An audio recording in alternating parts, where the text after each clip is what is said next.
Welcome to the SMBAdvertising podcast, where our aim is to help 1 million small and medium-sized businesses to succeed with their advertising.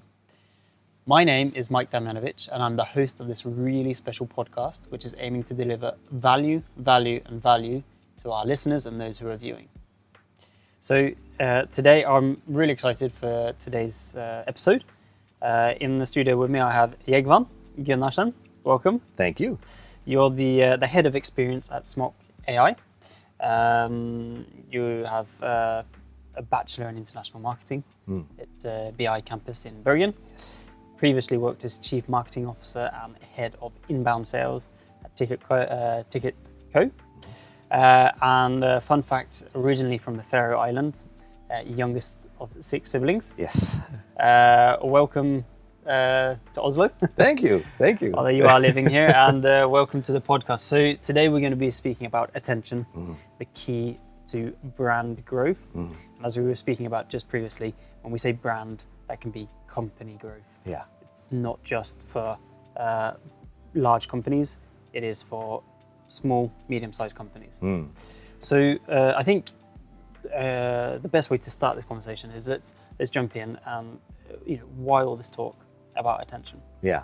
So the whole notion of attention, I think, has mostly been forgotten in this modern world of marketing because since this sounds cliche almost, but since the dawn of marketing, the whole thing was almost solely tied to, who had the biggest budgets to put up the biggest billboard. And because that was the biggest billboard, you just had to acknowledge it. Okay, that's the thing that is grabbing my attention. Back in the 1910s in New York or whatever, okay, Coca-Cola is the brand. I guess Coca-Cola is the only soda there is. And throughout the years, again, who has the largest budgets, they get all the attention, and that therefore the audience automatically cares.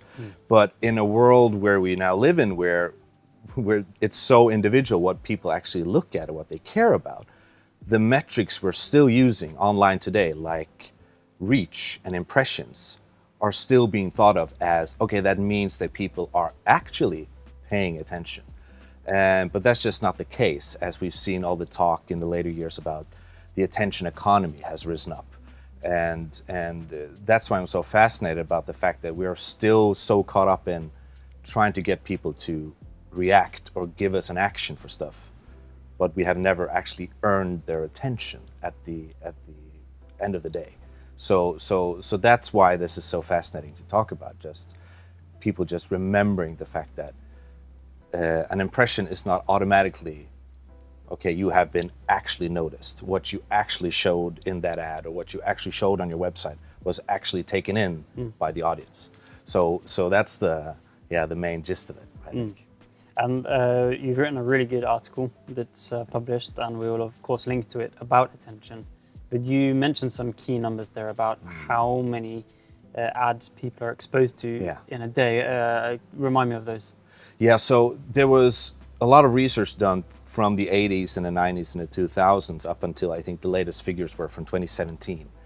And the numbers were, how many ads or how many brand or consumer messages are we all exposed to as consumers in a day? And I think the number from 2017 was, it was almost or around 10,000. And that's quite a lot. And again, with all of these things trying to, grab your attention and trying to earn it, it's impossible for us to actually, really take it all in, because we only have so much, like a lot of researchers on the field talk about, so much mental availability, they talk about. You just have so much space for clothing brands in your head. You only have this much space in your head for food and beverage brands. And because of this, it's never been harder to actually stand out. Again, your mind goes to this automatic place where it kind of just predicts things. Because when it sees something that is similar, if it's not actually attention grabbing, or it's just reminding you of something from a glance or just being something that you passively acknowledge, you might think that you have actually just been reminded of something you already know, something that already has space in your head, that is in your mind, basically. And in that sense, we see statistics of people who are buying ads online today, for example, 75% of that is wasted because people aren't actually paying attention to it. And if they're paying kind of attention to it, it mostly just reminds them of something they already know. So your brand or your advertising dollars are going to someone else's brand or someone else's product because your mind just fills in the blanks, basically. So I think we all need to, again, have a better relationship to this fact that, okay, your ad agency or whatever your Google Ads analytics say, you've gotten so much reach or so many impressions. It truly doesn't mean that much at the end of the day if you actually haven't gotten people's active attention. And that's actually a topic that we have discussed previously in this podcast, which is actually to do with the click-through rate. Yeah. Which for us has, we've done a lot of research to find out industry standards. So it should be the case that you look at what is the industry standard. If my ads, for example, are performing at a higher level, then I'm doing something right, and I am reaching most likely the right people. So that's great. Yeah. So, but how should companies then, brands, small, medium-sized companies, even agencies, actually track and measure the attention they're getting? You mentioned impressions and reach. Yeah. So there's a lot of research being done on the effectiveness of different channels and different formats. And okay, I read an article about this. Okay, it's kind of like the chicken and egg situation. Okay, what's the egg in this situation and what's the chicken? Is it the creative that is the most affecting part of actually, again, getting attention, or is it the format itself? So what they talked about was the fact that the latest studies show that it's actually the format. Different formats kind of leverage, again, the time and availability that they actually have with you. So again, compare an ad on Snapchat versus an ad on YouTube, for example. And with that, you get quite a lot of different models. So there's a tool that immediately springs to mind, done by one of the most prolific researchers on the field, by a company in Australia that's called Amplified Intelligence. They have a tool that's called Attention Plan that again helps media buyers basically see across all their different channels and what they've done research on with eye tracking and again recognition. No, that's not the word. Recognition. How well your ads were actually recognized for the content they were trying to show you. And they have done all this research across all of these platforms. And again, they apply this to your whole marketing mix. So there again, you, beyond these classical KPIs, like again, reach and impressions, get actual numbers for active attention, passive attention, and non-attention. So again, the difference of, okay, something is on your screen, but you're not looking at it at all. Or your eye is a couple of pixels off because you're actually looking at something else versus on the actual thing they're trying to show you. And what that says about, okay, what is actually sticking in your mind versus full active attention. So I know one of their key metrics is active attention doesn't happen until the 3-second mark. So what that says is, okay, it's not until something has gotten your active attention for 3 seconds or more, it sticks in your head. It sticks in your memory, you know, and you can recollect it after a day or a week or wherever you are in a buying journey for a product or a service. So for each second that goes beyond those 3 seconds, it stays another 3 days. So if you have a really effective ad or you have a really effective landing page or creative throughout your mix, your marketing mix, and that truly gets this attention, you can then expect people to remember you for way longer. So if they're not ready to buy then and there, they will probably remember you further down the line. So this just sense of, okay, attribution models for many are kind of broken already. I saw this great comic the other day of a person just seeing the same pair of shoes all over the place, but the last impression they did was on a mobile ad. And then the graphs at the office, or the graphs that the people at the office saw, okay, 100% attribution to the mobile ad. But it was 15 touch points before that. Yeah. And I think that's a great way to think about it. We as humans are just not wired that way. We have, again, so many things we need to juggle. Yeah. We just need to look at these new numbers of attention and how they lead on to things being more, relevant over time, I guess, or easier to recollect when you're ready to buy or upgrade or subscribe or, So I just thought of a question as you were saying that. So hopefully you'll be able to help us with this. But there's a lot of talk about short videos against long videos. Let's say you have a video that is 5 seconds or 6 seconds long, and people are watching that, or they are watching half of that, which kind of makes the 3 second mark. But then you have a longer video, which is 2 minutes. People are watching 50 seconds. Is there any sort of advice you can give there? Is there any one that is better? Is it better to go for a short video or a longer video?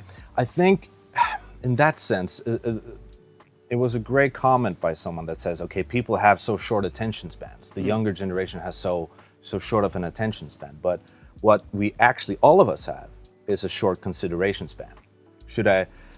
Because people watch 3-hour Joe Rogan episodes. You know, they binge 14-hour TV shows on Netflix when they come out. They stay up all night. So it's the consideration part. Does this seem relevant at all? So, and it goes for the content itself. Can you convey this in 5 seconds? And are you efficient enough within those 5 seconds in that format? And for, again, the right price, of course, as we're talking about paid advertising here. But so there isn't a single answer for that at all, but I think just that lovely 3 second mark. Do you achieve it? Do you grab people's attention within those, and are you good to keep it afterwards? So if that's an answer, I don't know. I think we can probably summarize that with test it. Yeah, basically. Yeah. Figure it out. So the main element, or the main reason for this podcast, is to have experts like yourself to come with actionable input, best practices. So is there anything that you can recommend to small and medium-sized businesses to implement today to help them gain this attention? Yeah. So I would say that the metrics themselves, just get a grasp of the more modern metrics, how they affect things. So if it's you yourself or who is watching or keeping track of things in Google Analytics, or you're the one who's working in Hotjar or whatever tool you're using, just try to think of these things again in the sense of, I see the numbers, but what are they actually telling me? Again, related to what I've been talking about, the active attention. Can you say something about, do you know if this amount of seconds or the average session time, is it because of people actually reading or scrolling through, or is it just something idle, or they really not paying attention at all? And if you are working with an agency, again, challenge them on it, because they as well should be, they should have a relationship to this. And I see a lot of agencies are stepping up their game on this and not being too reliant on, okay, let's just not introduce any new KPIs because then we are on the spot again. And they are truly taking ownership of these new numbers, and again, these new tools that are popping up all over the place. So I think that's the main thing, and perhaps just as an exercise, truly test out if you can talk to someone who has been exposed to your brand and see if they can recollect, okay, seeing the ads themselves or seeing the marketing push you did, and if they actually can relate it back to you. Again, this that we talked about, the mental availability. Have you just basically reminded them about a competitor or something else in the marketplace that isn't even you? And that's just a great exercise to do regardless, I think. Just to see if the effort you put in to making yourself known in the marketplace, that actually come back to you in a sense. So it might sound fluffy, but I think that's still just to take a foot in the ground and just say, this is what it actually means. Was this actually effective? Because Yeah, I always refer back to the old model, the AIDA model. You don't get interest, desire, or action without attention. And still a lot of brands think that, oh, just because we exist in the marketplace, people are interested. Yeah. Or just the fact that we made this beautiful feature, or we updated our website with a brand new color profile, or we are desirable at this point. So as soon as we just pump out enough ads that demand action, people will care. Yeah. But that's just not the case. You won't get any of those three later stages if, again, you don't get attention. Because attention leads to trust. And if you're not trusted in a marketplace, I hate to say it, it's never been easier to pick something else. Yeah. You know? So I like to boil it down to the fact, okay, what is marketing at the end of the day? Is this something we're talking about? And again, if you think people are talking about you without you actually having earned their time and their effort in a day, because again, attention is a currency. Yeah. Well, how can you then expect anybody to care, or anybody to sign up, or subscribe, or update their opt-in, or insert action here, basically, you know. That's really good. So just to summarize then, we're living in a world today, very chaotic, where everyone is trying to grab your attention. The majority of people that I speak to in small and medium-sized companies, they don't have an advertising budget which can just flood that space. Yeah. So then they need to be looking, as you mentioned now, use the analytic tools, use the data, make data-driven decisions, and put that into place. Don't fall for vanity metrics, such as impressions and reach, because that doesn't necessarily mean that you're bringing the customers in or gaining people's attention. Yeah. So really good. Thank you so much.